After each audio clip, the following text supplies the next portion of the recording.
Yes, and welcome back to my channel, YouTubers. Today we're going to run you through how to create infographics using Instagram in just 60 seconds. For those that haven't met me yet, I'm Ollie and I'm going to show you how to create infographics just like these. I'm losing myself.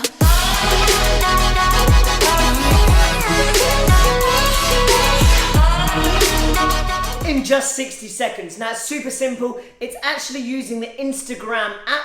You don't need to do any software like Canva or Photoshop. We're going to make this super simple and make it super effective for you to make good quality professional infographics in just 60 seconds. This is how we do it. So what I want you to do is open up your Instagram app, and as you can see, this is my profile. Scrolling down my profile, you can see a wealth of 100 different variety of infographics that I have created.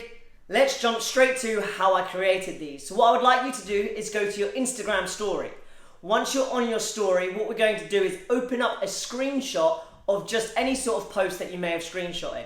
As you can see, I've outlined with the red paintbrush the dimensions of this page. We need to make sure whatever we create stays within this square. So without further ado, we're going to get straight to it.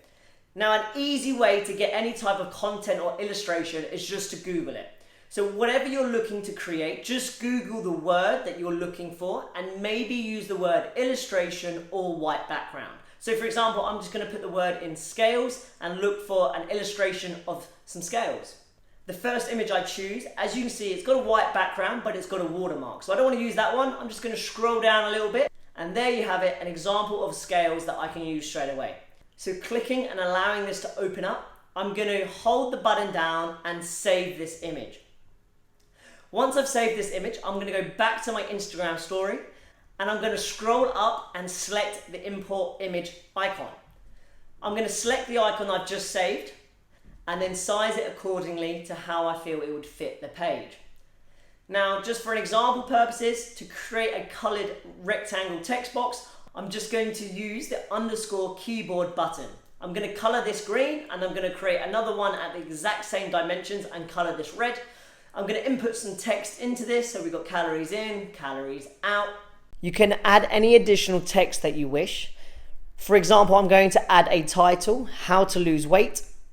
I'm going to color this in one specific color, and then I'm going to select a specific word, so highlighting it, which then enables me to color this into a different color.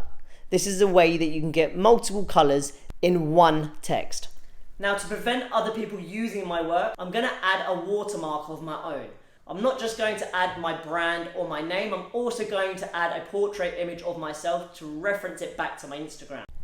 To make the background pure white, highlight the paintbrush tool, make sure you've got the white color selected and hold it down on the screen. This will make the whole of the background white. Now, if you need to add anything like arrows, you can easily input that by swiping up, search arrow, and then add the arrow wherever you want. It's a great way to use emojis. Emojis are a great way to captivate someone's attention. So for example, I'm just going to use the thinking emoji and save. That was how quick it was for me to create an effective infographic, and now I can upload that or do whatever I want initially with it. The biggest thing about infographics is you just want short, bite-sized pieces of information that you can put out to your audience or your demographic. You don't want to waste too much time on it, because reality is, if no one sees that content, it's a waste of your time. So just make sure that your time is effective by making your infographics short, sharp, and punchy. If you would like to see an example of this, go over to my Instagram and check them out. It's Oli.Rogers, and you can see loads of examples that I use for my niche, my demographic, which is weight loss and fitness. The more you get used to using Instagram as a creative tool to make infographics, the quicker you find your workload and you find that you're saving a massive amount of time. Instead of using Photoshop or Canva, which can take a lot of time to import and drag around the images, resize them, Instagram just makes it really quick and easy to do it anywhere when you're on the go. I create most of my infographics on the bus or if I'm commuting into the city while I'm on the train. It makes it a very convenient, fast way for me to create lots of infographics in a short space of time. If you like some of the short, sharp content that I put out there, make sure you hit that thumbs up, subscribe, and I look forward to creating more content for you very soon.